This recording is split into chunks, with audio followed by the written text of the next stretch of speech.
மானா குறையும் இன்னு மாசு படியும் இன்னு வீணா கதை முடிஞ்சு போச்சு. ஈசான மூலையில லேசான பள்ளி சத்தம் மாமன் பேர சொல்லி பேசுது.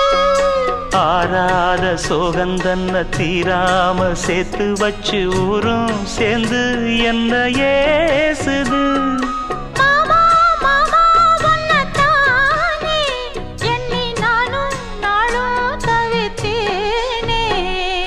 கூண்டுக்குள்ள என்ன வச்சு கூடி நின்ன ஊற விட்டு கூண்டுக்குள்ள போனதென்ன கோலக்கிளியே.